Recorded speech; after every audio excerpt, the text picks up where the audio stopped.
За энийг сольж үзүүлье. Уул нь шинэ нутаг. Ямар ч судалгаа ажиллагаатай. Тэгээ хөлтөц хагарцсан. Нутаасны цамц гэдэг нь энийг эхлээд. Энэ нөхрөнд орхон хагарчдаг байхгүй. Тэгэхээр шинээр үнэтэй нутаас авч ирснаас ер нь сольчих юм бол хамаагүй хямдхан тусан шүү. За эхний ээлжинд төгжээг нь гаргаж авч чад ажлын дугуйг гаргаад авч. За тэгээж ер нь энэ цамц руу наашаа гараад ирнэ шүү.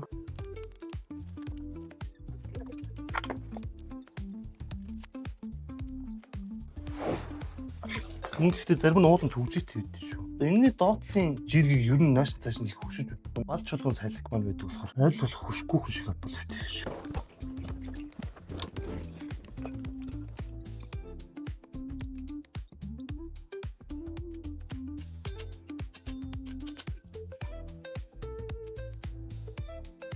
Ерөөсөө нэвтрүүлэн жирийг маань ерөөсөө ингэж болоо.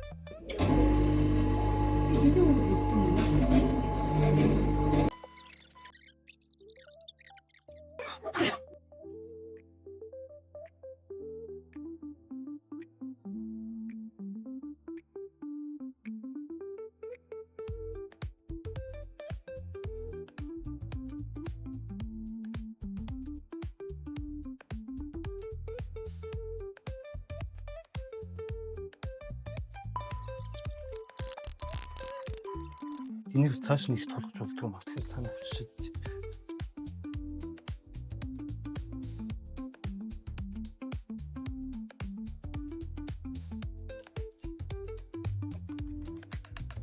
Тэгээд жирэг чинь яг нэг жигэд тавцсан бол энэ нацийн 3 болтыг бүр тийм амар их чанарч чаддаг байхгүй шүү. За нуцасны цамц солиход бол ерөөсөө ингэж болоо байхгүй юу?